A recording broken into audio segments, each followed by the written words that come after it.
Lo hicieron muy bien los adultos también, ¿verdad? Un aplauso también para los adultos, hermano.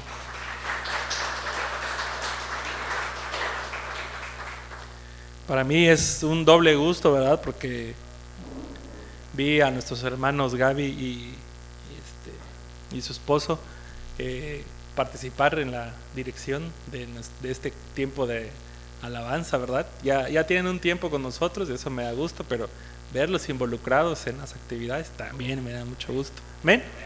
Muy bien, quiere decir que el Señor ha ido bendiciendo nuestra comunidad poco a poco, ¿verdad? Tal y como lo dice el libro de los Hechos. Bueno, pasemos, hermanos, entonces al tiempo de la reflexión. Estamos en el libro de Isaías. Me gusta a mí, ¿verdad?, que nuestra iglesia combina, ¿verdad?, lo nuevo, por así decirlo, lo moderno, con lo antiguo, ¿verdad? En este caso lo antiguo sería este ritual de las velas, porque es un ritual, hermanos, que nos recuerda que la luz de Cristo va a ser encendida. Querrámoslo o no, la luz de Cristo va a ser encendida. Y qué mejor, ¿verdad?, que la iglesia del Señor esté involucrada en esta luz de Cristo, ¿verdad? Vemos los evangelios y vemos que Jesús nos dice que nosotros, sus discípulos, somos la luz del mundo. La luz no se pone debajo de un almud, sino que se pone en un lugar para que ilumine todo el espacio. Entonces la iglesia tiene que comportarse así. Hoy, hermanos, teníamos ahí, ¿verdad?, ahorita la duda si era la morada o la rosa. Sí es la rosa porque significa alegría. Alegría, es un mensaje de alegría. Hoy es un mensaje de alegría. Y el rosa, ¿verdad?, ejemplifica esto. Bueno, quiero decirles que tenemos un problema con la palabra ira, ¿verdad? Consideramos a esta emoción como una emoción indigna, no propia, ¿verdad?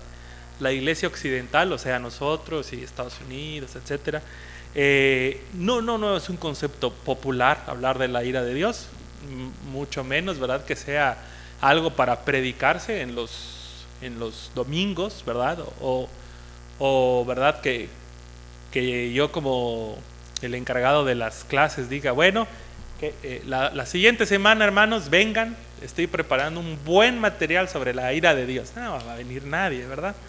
Pero ¿qué tal si les hablo de la prosperidad? A lo mejor sí vienen, ¿verdad? Más. La siguiente semana vamos a ver 10 cosas de cómo ser felices. Se va a llenar, ¿no? Pero si ponemos, la siguiente semana vamos a ver 3 cosas que aborrece Jehová y 7 que abomina su alma, a lo mejor hay a pocos, ¿verdad? Pero el Antiguo Testamento, hermanos, tiene más o menos 600 referencias a la ira de Dios. Un autor que se llama Marcos Baker tiene un libro muy interesante, se llama ¿Es Dios un Dios de ira o un Dios de amor? Y en este libro se plantea la idea de una disyuntiva que la iglesia tiene que resolver. Por una parte, ¿verdad?, algunas personas se sienten muy cómodos hablando de la ira de Dios, hermanos, ¿sí? Muy cómodos, como que les gusta, les satisface, ¿verdad?, o se sienten identificados con la ira de Dios. Por otra parte, tenemos personas que sienten que no debemos hablar de la ira de Dios. Eso ya pasó, dicen algunos, ya pasó, ya la ira de Dios ya pasó, ya no es de ahora. Pero ambas posturas, hermanos, los que la magnifican y los que la niegan, son posturas erróneas porque son extremos, ¿verdad? Los extremos siempre son malos. Además que distorsionan la imagen de Dios bíblico. Separar el amor y la ira de Dios va a traernos problemas. Nos va a traer problemas porque ambas son parte del Señor, y ver o priorizar una por encima de la otra puede hacer que nosotros tengamos una percepción anómala del Señor. Particularmente, hermanos, yo Ismael, me siento más identificado con hablar siempre de la gracia y del amor de Dios. Ese es como que mi fuerte, así lo voy a decir. He buscado, he leído, tengo muchas notas sobre estas dos cosas. Pero no voy a negar que la ira de Dios está presente en la Biblia y que de una u otra manera, como cristianos, es nuestro deber abordar este tema, ¿sí? De hecho, hermanos, tengo que decirles que algunas herejías que están dentro de la iglesia todavía, ¿verdad?, no han desaparecido, tienen que ver precisamente con esto. Ustedes a lo mejor alguna vez han escuchado hablar de una persona que se llama Marción, ¿sí?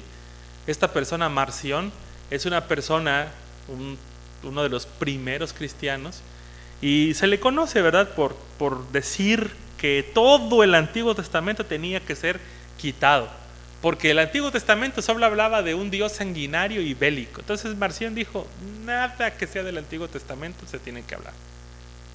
Que de hecho la herejía de Marción es lo que dio pie a que la iglesia empezara a hacer lo que conocemos como el canon bíblico. Pero más recientemente otro autor de apellido Tot dijo que teníamos que considerar la ira de Dios más bien como una especie de karma, así le voy a llamar. No es la palabra que él usó, no vayan a decir eso de mí, pero él dijo algo así como que la ira de Dios es inevitable, el universo lo tiene y si alguien hace algo malo le va a caer la ira de Dios. Y Tot dice que la ira de Dios desapareció del Nuevo Testamento. Ya no hay ira de Dios en el Nuevo Testamento, dice, porque ahora el amor y la misericordia de Dios lo abarcan todo. No digan amén, porque no es cierto, es una herejía también, pero se oye bonito, ¿verdad? Les voy a volver a repetir esta idea. Él dice, en el Nuevo Testamento no hay ira de Dios, porque en el Nuevo Testamento el amor y la misericordia de Dios lo abarcan todo. Qué bonito se oye. Pues sí, tiene razón, pero no es así, al menos no para nosotros que somos cristianos bíblicos. Es decir, para nosotros el Antiguo y el Nuevo Testamento forman parte de una unidad, no están divididos, ¿verdad? Creemos que todo está bien. Ahora, ¿cómo debemos ver entonces los cristianos la ira de Dios? ¿Cómo debemos ver los cristianos el amor de Dios? Y sobre todo, ¿cómo se equilibran estas dos cuestiones? Bueno, tenemos que decir, hermanos, que los escritores del Antiguo Testamento, particularmente los profetas, no tenían este problema como lo estamos teniendo hoy o como se los estoy planteando hoy, ¿sí? Por ejemplo, Habacuc 3:2 dice, Señor, he sabido tu fama, tu obra, Señor, me ha dejado pasmada. Realízala de nuevo en nuestros días, dalas a conocer en nuestro tiempo. Y fíjense bien lo que dice Habacuc, en tu ira, ten presente tu misericordia. ¿Lo ven? No, los profetas no tenían problemas para hablar de esto. En la ira, ten presente tu misericordia. No, nosotros no decimos cuando vemos a alguien enojado, se veía muy misericordioso este señor, ¿verdad? Que nos acaba de gritar en medio del tráfico. No, al contrario, decimos, se veía muy enojón y seguro nos podía haber hecho algo malo. Otro autor muy interesante, de apellido Heschel, este hombre es mitad judío, mitad argentino, piensa, hermanos, que la fuente de la ira de Dios es la preocupación que Dios tiene por el ser humano. Puesto que el Señor está interesado en el ser humano, su enojo de vez en cuando se enciende contra él. Por lo tanto, dice este hombre de apellido Heschel, la ira y el amor de Dios no están peleados, porque Dios ama al ser humano, está preocupado por él y de tanto en tanto su ira se tiene que encender porque el ser humano está haciendo algo que no es lo que Dios quiere. Con esto en mente, entonces tenemos que ir al texto bíblico de hoy. Nosotros leímos la porción del 2 al 6, donde ya empieza Dios es mi salvación, pero el versículo 1 dice así: en aquel día tú dirás, Señor, yo te alabaré, porque aunque estabas enojado conmigo, tu ira se ha calmado y me has dado consuelo. ¿Qué día? Porque dice en aquel día, ¿no? Bueno, tenemos que irnos tal vez atrás, unos 2 capítulos más atrás, para darnos cuenta que desde el capítulo 10 de Isaías, bueno, más o menos vamos a decir desde el 1, pero muy específicamente desde el 10, Isaías está lanzando quejas contra el pueblo de parte del Señor, y las quejas de Isaías, hermanos, son contra aquellos que emiten decretos, dice Isaías, decretos inicuos, y contra los que publican edictos opresivos. Isaías se pregunta, ¿qué harán cuando deban rendir cuentas? Dice Isaías. Y Isaías los tiene que sentenciar y les dice, no les va a quedar más remedio que humillarse o morir. Sí, Isaías está hablando de la ira de Dios en aquel día, capítulo 10. Todo el capítulo 10 es ira de Dios. No nos gusta, ¿verdad, hermanos? Porque suena mal que Dios esté airado. Sin embargo, ya el capítulo 12 dice que la ira de Dios se aplacó. Entonces la ira de Dios no se aplacó en el 12, ¿verdad? Se debió haber aplacado entre el 10 y el 12. Tal vez al final del 10, tal vez a principios del 11. Puedo verlo, ¿verdad? Que la ira de Dios está aplacada más o menos en el capítulo 11. ¿Ya vieron de qué se trata el capítulo 11? La traducción que yo tengo, capítulo 11, dice que se llama así en negritas, el retoño de Isaí. Y empieza así: del tronco de Isaí brotará un retoño, un renuevo nacerá de sus raíces. El espíritu del Señor reposará sobre él, espíritu de sabiduría y de entendimiento, espíritu de consejo y de poder, espíritu de conocimiento y de temor del Señor. Él se deleitará en el temor del Señor. Parece ser entonces que la ira de Dios se aplaca en el capítulo 11. Ustedes, hermanos, como yo, hemos leído la Biblia muchas veces y ya encontramos una conexión, ¿verdad? ¿Quién es el retoño de la casa de Isaí, hermanos? Jesucristo, ¿verdad? ¿Será que Dios aplacó su ira por Jesucristo? ¿O Jesucristo es la forma, ¿verdad?, en la que Dios nos dice que no estará permanentemente enojado con nosotros? Estas son cuestiones, hermanos, que yo quisiera, ¿verdad?, que los domingos discutamos de vez en cuando, que platiquemos, porque a veces la iglesia, hermanos, los cristianos, conocemos un concepto y nos lo llevamos hasta la muerte, ¿verdad? Alguien nos contó algo alguna vez, algún pastor nos predicó. No hicimos el trabajo nosotros como cristianos de ir a revisar si es cierto así como lo predicó, y nos lo llevamos hasta la muerte. Decía el pastor Arreola, ¿verdad?, que de vez en cuando él, leyendo la Biblia, ¿verdad?, o leyendo algún libro, se da cuenta y dice, ¿y entonces de dónde saqué yo esto que me aprendí si no está en la Biblia? ¿Verdad? Creo que la mejor manera en la que nosotros podemos meditar sobre lo que aprendemos en la iglesia es leyendo la Biblia. Y este concepto se los planteo a ustedes, ¿verdad? Porque la cristiandad muchas veces ha elevado afirmaciones como que Dios el Padre estaba viendo a la humanidad casi con humo saliendo de su nariz, bufando, ¿verdad?, enojadísimo, airado, y entonces apareció el Hijo, así como metiendo las manos. No le pegues. Sí les han platicado eso, ¿verdad, hermanos? Aplacó la ira de Dios, Jesucristo. Tal vez tendríamos que replantearnos esa idea, ¿verdad?, dentro de lo que leemos en la Biblia. Tal vez no está así escrito. Ha sido la concepción de algunos hermanos que se ha ido perpetuando, ¿verdad? Por lo menos sabemos, hermanos, que en el capítulo 12 de Isaías la ira de Dios se ha aplacado, se ha detenido. Pero ¿qué pasa entonces en el corazón de Dios, hermanos? ¿Por qué en el 10 dice que está irado, en el 11 parece que ya no, y en el 12 ya se afirma que se aplacó? ¿Qué es lo que le pasa? ¿Por qué está así? Bueno, vayamos un poco a la Biblia, ¿verdad?, y veamos qué dice Salmo 145, del 8 al 9. Dice: el Señor es clemente y compasivo, lento para la ira y grande en misericordia, o grande en amor. El Señor es bueno, miren qué dice: el Señor es bueno con todos.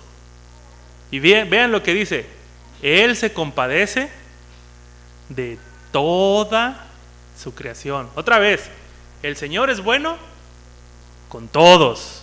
Y Él se compadece de toda su creación. Ahí hay un texto para debatir, hermanos. ¿Con quién se compadece Dios? ¿Con algunos o con todos? ¿Sí? Para debatir. Está en la Biblia y es un texto interesante. ¿Qué pasa entonces en el corazón de Dios? Porque a veces se enoja y luego ya no. ¿Quién lo calma? ¿Sí?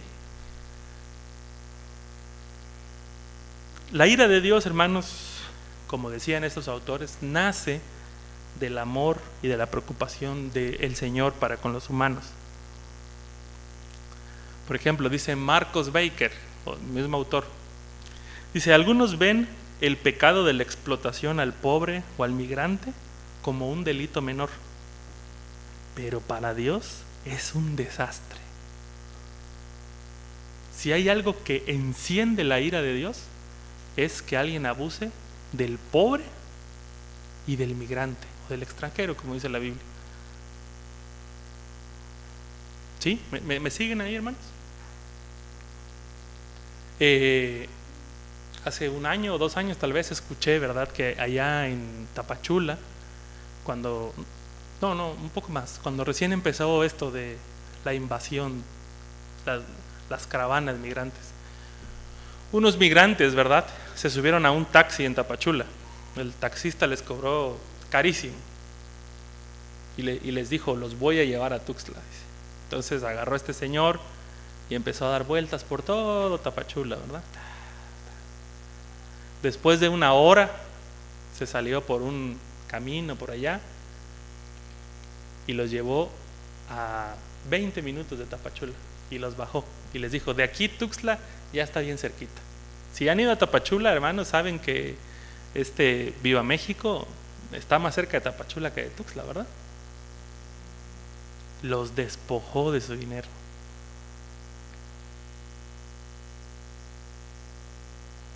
¿Qué debería decir un cristiano ahí, hermanos? Bueno está. Bien merecido lo tienen, porque entraron ilegales al país. Hermanos, ¿saben qué diría Dios? Diría algo con ira, hermanos. La ira de Dios, hermanos, responde a su amor, pero no a su amor individual hacia cada uno de nosotros, sino responde a su amor para toda su creación, como dice el Salmo 148 que acabamos de leer. Entonces, ¿es cruel el Señor? ¿Es cruel nuestro Dios porque piense que el abuso contra estas personas despierta su ira? El amor y la ira de Dios, hermanos, están íntimamente ligados. Otro profeta, ya leímos a Habacuc, vamos a leer a Jeremías 18:11, dice: y ahora habla contra los habitantes de Jerusalén y de Judá y adviérteles: estoy preparando una calamidad contra ustedes y elaborando un plan en su contra. Vuélvanse ya de su mal camino, enmienden su conducta y sus acciones. Sí es cierto, hermanos, el Señor despierta su ira cuando las personas hacen maldad. Pero la maldad, hermanos, es algo extenso. No implica nada más algunas cuestiones morales. Porque muchos de nosotros, hermanos, pensamos o nos regocijamos a veces, ¿verdad?, en la ira de Dios, porque decimos: sí, este hombre mujeriego que abandonó a su familia durante 10 años se merece toda la ira de Dios encima. Pero este otro, ¿verdad?, que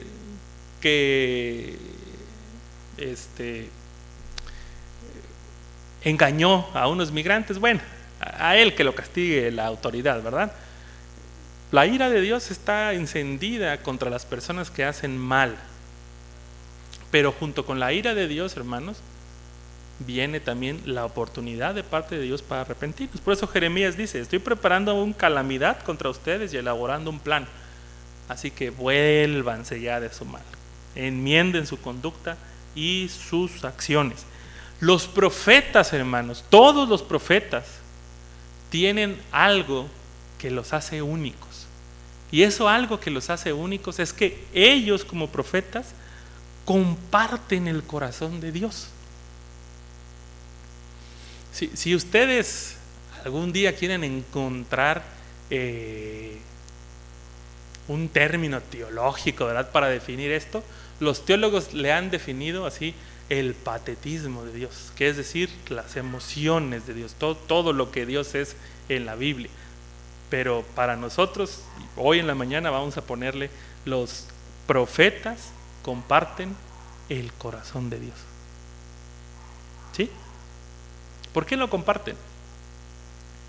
Decía, hace tiempo escuché esto de mi papá cuando predicaba: los profetas eran personas, dice, que si se pudiera, ¿verdad?, en una mano tenían el periódico y en otra mano tenían la Biblia. ¿Por qué? Porque estaban en el periódico viendo lo malo y después con la Biblia viendo qué decía Dios, y finalmente se levantaban y elaboraban una denuncia en el lugar en donde ellos estaban. ¿Qué diríamos hoy? Se supone que la iglesia tiene dos ministerios, hermanos: ministerio profético y ministerio sacerdotal. Profético, ¿verdad?, porque nos levantamos y denunciamos lo que está mal, pero somos sacerdotes porque llevamos a la gente a la presencia de Dios, los guiamos. El corazón de la iglesia cristiana, el Buen Pastor de Berriozábal, es un corazón profético como el de los profetas del Antiguo Testamento. Porque Isaías, hermanos, ha hecho denuncias fuertes. Isaías está diciendo: hay ira de parte de Dios. Y yo no sé si ustedes hoy se sentirían a gusto, ¿verdad?, si en este mensaje yo les digo: bueno, ahí lo ven, tienen dos opciones: o se humillan o se mueren. Este pastor ya córranlo, ya solo viene a decirnos cosas feas. Uno sufre en la semana como para que lo vengan a maltratar el domingo. Pero Isaías lo está diciendo, yo no lo voy a decir, Isaías lo dijo a su pueblo.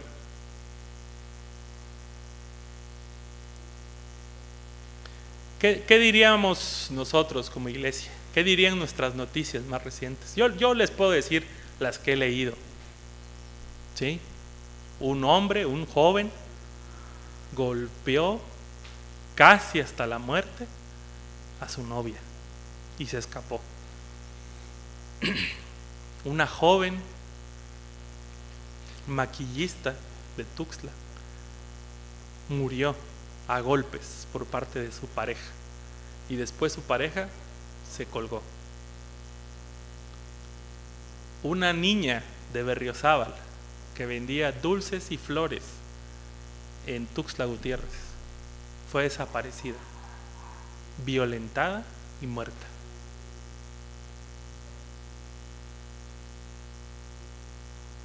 ¿Qué creen ustedes, hermanos, que despierta eso en el corazón de Dios?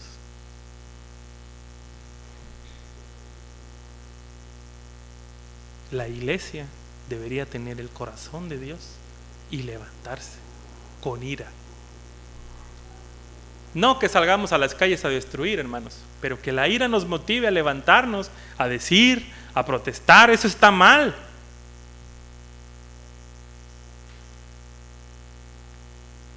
Un pastor que se encontraba en la zona de Motocintla hace como 6 meses o un poco más, lo vi en una entrevista en la iglesia del Nazareno diciendo: ya nos desplazaron, ya no queda nadie, dice, pero pues el Señor me sigue diciendo que yo me quede aquí y aquí voy a estar hasta que pues Él me llame. ¿Ustedes creen, hermanos, que no tenemos hermanos en Panteló? ¿Hermanos cristianos? Hay, si hay 2 o 3, pero hay. ¿Qué tendría que hacer la iglesia, hermanos, ahí?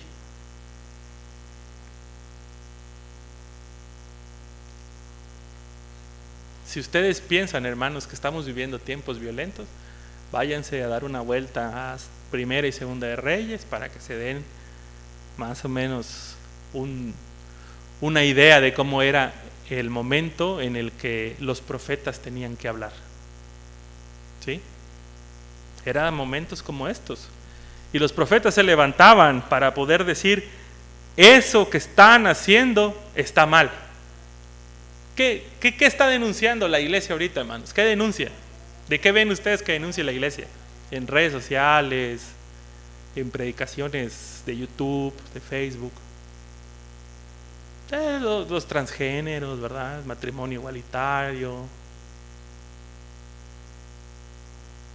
Como que nuestra visión, hermanos, no es la de Dios. ¿Me explico? Yo les invito, hermanos, revisen su Biblia después de que yo predique, vayan allá, estudienla. Pero vean cuáles son las denuncias de los profetas. Y van a darse cuenta, hermanos, que hay un montón de denuncias de lo que llamaríamos hoy temas sociales. Oprimen al pobre, oprimen al extranjero, oprimen a la viuda.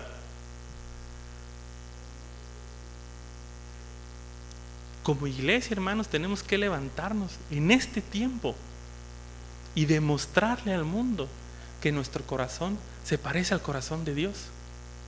Y no digo, hermanos, que no tengamos de vez en cuando, ¿verdad? Cuando el momento lo amerite, ¿verdad? Decir, está mal que un hombre y un hombre se casen, está mal que una mujer y una mujer se casen, no le agrada a Dios. Pero no es el llamado de Dios ese, de nosotros, hermanos. O no es el único, si ustedes así lo quieren ver.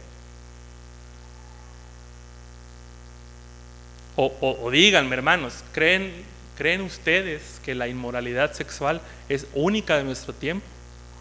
¿Creen ustedes que los egipcios, los cananeos, los asirios no tenían inmoralidad? Si se meten a un libro de historia básico se van a dar cuenta que también eran inmorales. Pero los profetas no solamente se enfocaron en eso.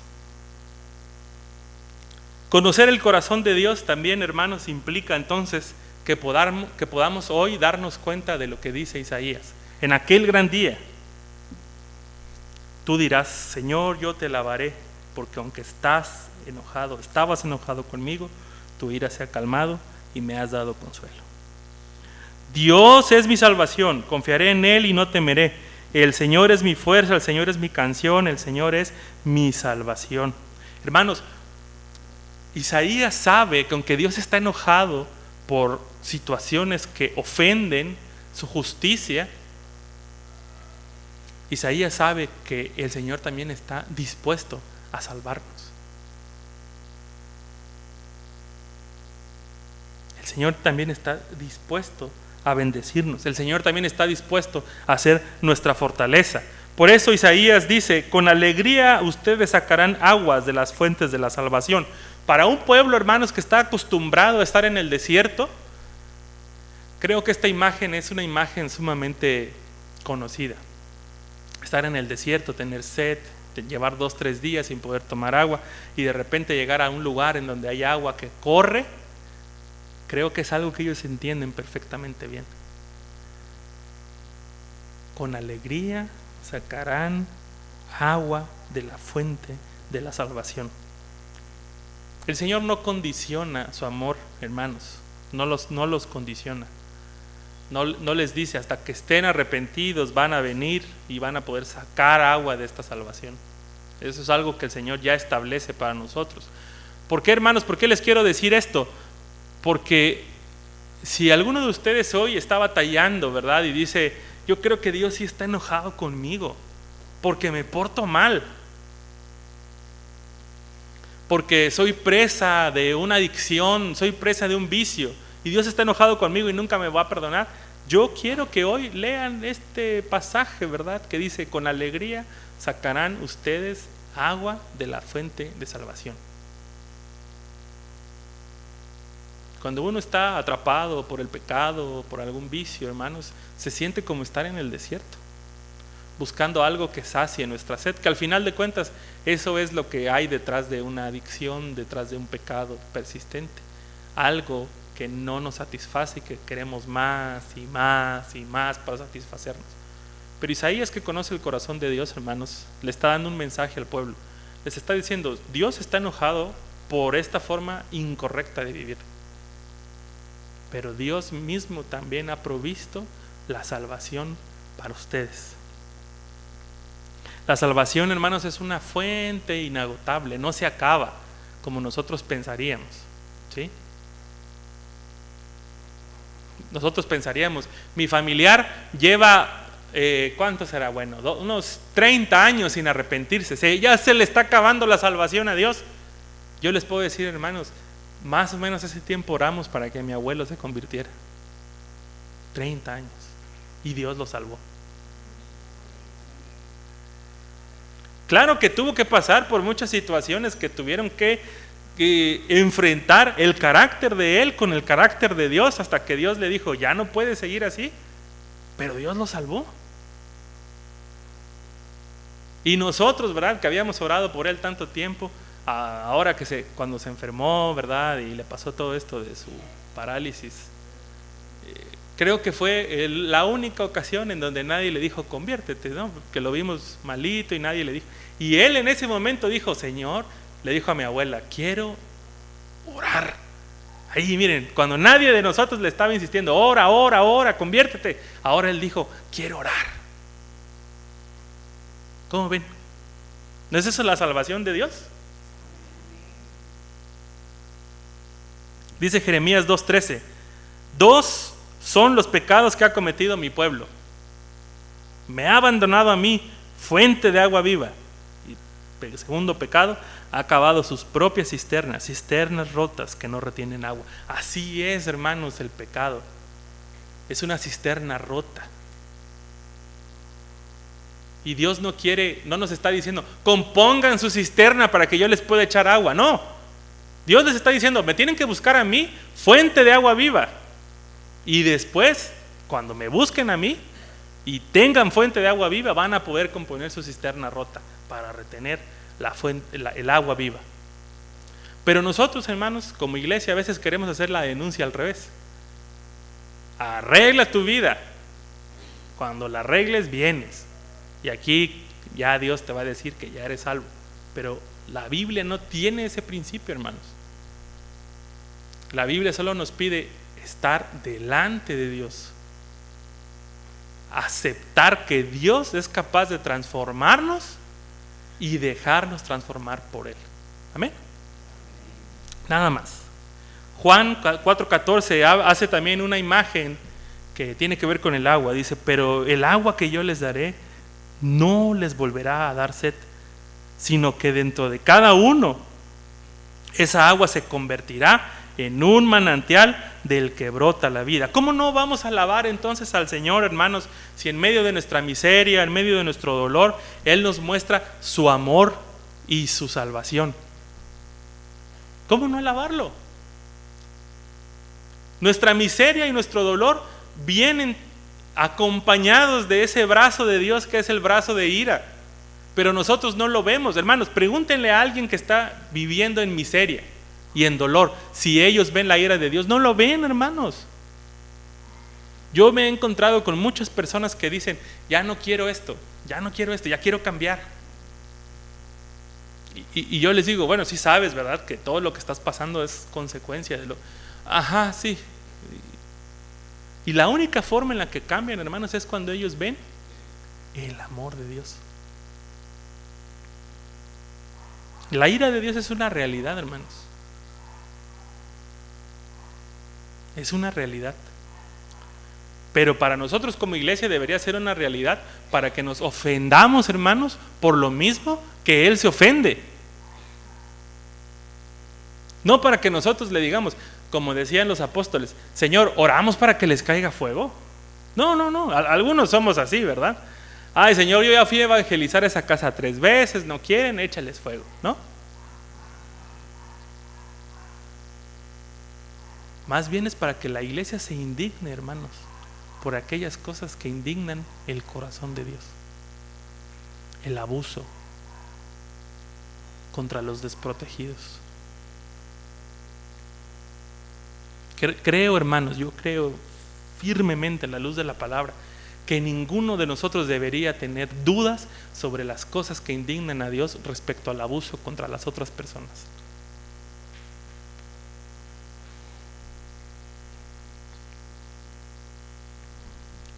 Muchos hermanos hemos escuchado un silencio incómodo de parte de Dios. Algunos tal vez no hemos enfrentado, ¿verdad?, su ira desde el punto de vista que nos pasan cosas malas, pero sí hemos escuchado un silencio incómodo de parte de Dios.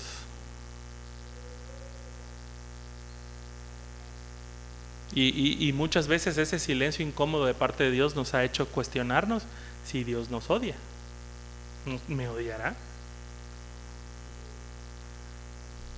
Dice este mismo autor, Marcos Baker, ¿verdad?, que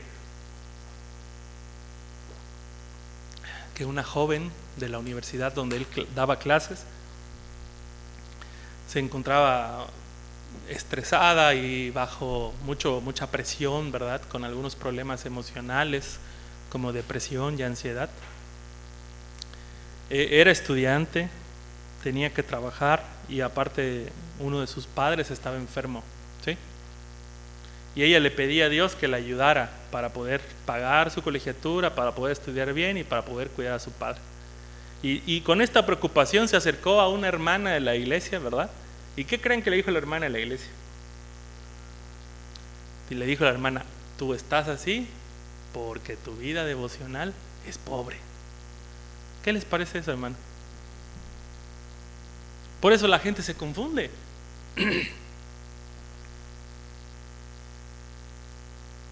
Por eso la gente se confunde. Y la gente vive pensando que no se va a poder acercar nunca a Dios hasta que mejore. Gracias a Dios que tenemos la Biblia, hermanos. Y gracias a Dios que todos tenemos acceso a ella para poder leerla y poder encontrarnos a la luz de la palabra del Señor. Porque si no, hermanos, muchos de nosotros estaríamos todavía, como decimos ahí, haciendo penitencia por nuestros pecados. La misma sensación que tendríamos, hermanos, después de caminar días y días en un desierto, fatigados, sin poder dónde descansar, y de repente llegamos a un oasis, ¿verdad? Es la misma sensación que la iglesia tiene que comunicarle a las personas que están atravesando por una situación similar a esta. Quien está lejos de Dios, hermanos, se siente así, como caminando en un desierto. Quien está atravesando por una situación de dolor se siente así, como lejos, abandonado por Dios. Pero la poderosa mano del Señor, hermanos, que interviene en nuestras vidas, de verdad que lo cambia todo. Y la iglesia tiene que estar ahí para mostrarle a las personas eso, la poderosa mano de Dios interviniendo. Porque Isaías es muy elocuente, hermanos, aquí. Miren los versículos que leímos. Yo te alabaré porque aunque estabas enojado conmigo, tú se has calmado. Dios de mi salvación, confío en ti, no temo. Eres mi fuerza, eres mi canción, eres mi salvación. Con alegría vamos a sacar aguas de las fuentes de salvación. En aquel día diremos: alaben al Señor, invoquen su nombre, den a conocer entre los pueblos sus obras. La iglesia tiene que dar a conocer a los demás las obras de Dios. Porque la iglesia es la comunidad de un pueblo redimido. Se supone que los que estamos aquí hemos experimentado el poder de Dios transformando nuestras vidas. Y por eso es que nosotros tenemos la capacidad de poder decirle a los demás: hermanos, amigos, Dios te puede transformar a ti. Dios ha hecho grandes cosas conmigo. Ya no somos esclavos, ¿verdad?, que venimos de Egipto, pero tenemos otras cosas que contarle a las personas. ¿Alguien de aquí, hermanos, no ha visto un milagro de parte de Dios? Todos hemos visto un milagro de parte de Dios. De lo que tenemos testimonio en nuestras vidas, hermanos, es del amor de Dios. Amén. Y lo que recordamos es el amor de Dios constantemente. Por eso la iglesia tiene que ser así. Una iglesia que canta, una iglesia que alaba, una iglesia que canta con alegría, porque en verdad todo lo que está escrito es lo que nosotros creemos. ¿Qué les pareció el himno Día en Día? ¿Les gustó? Hermoso, ¿verdad? Día en día Cristo me acompaña, sobreempuja todo entendimiento. Podríamos cantar ese himno nada más y irnos, ¿verdad? Y haber hecho un mejor trabajo teológico esta mañana de reflexión, ¿verdad? Pero cuando cantamos estos himnos, hermanos, tienen que aterrizar en nuestra alma y en nuestro corazón, como lo está diciendo el salmista. Alaben al Señor, alaben, alaben, canten por las maravillas. Finalmente dice, canta, el último versículo, canta y grita de alegría. Ya ni siquiera es canta, digo alaba, canta y grita de alegría. Habitante de Sión. Sión es el monte de Dios, hermanos. La iglesia es el monte de Dios. Pues grande es en medio de ti el Santo de Israel. Amén. En medio de nosotros está Emmanuel, Dios con nosotros. Jesucristo, cuya luz celebraremos en su plenitud el día 24 de diciembre. Jesucristo es finalmente, hermanos, la muestra perfecta de que Dios nos ama. Porque no vino a aplacar a un Dios que nos quería destruir. Jesucristo, como lo dice Juan en el versículo 16 del capítulo 3, es la prueba máxima de que Dios nos ama con un amor que nosotros no podemos comprender, hermanos. Con un amor eterno, es decir, sin principio ni fin. Y no lo digo yo, lo dice la Biblia. Con amor eterno te he amado. No te empecé a amar desde que fuiste salvo. Te amo con amor eterno. La iglesia de Dios es la comunidad de los salvados, hermanos. No puede callar ante la misericordia. Al igual que los profetas, hermanos, estamos llamados a tener el corazón de Dios. Nos indigna el abuso. Nos indigna, ¿verdad?, un mundo carente de justicia. Nos indigna un mundo donde sufren los los desfavorecidos, los menos favorecidos. Pero también, hermanos, estamos dispuestos a comunicarle al mundo que Dios los ama. Nuestras reuniones de los cultos, hermanos, deben verse así como dice el versículo 6. Canta y grita de alegría, habitante de Sión. Yo diría, canta y grita de alegría, iglesia cristiana, el buen pastor. Que nuestras paredes retumben, hermanos. Que el techo retumbe, porque estamos cantando al autor y al consumador de nuestra fe. No estamos cantando algo que no hayamos visto en nuestras vidas, hermanos. Yo creo que si leemos la letra otra vez del himno que cantamos, nos vamos a dar cuenta que todas y cada una de las líneas de ese canto son una realidad de nuestra vida en algún momento.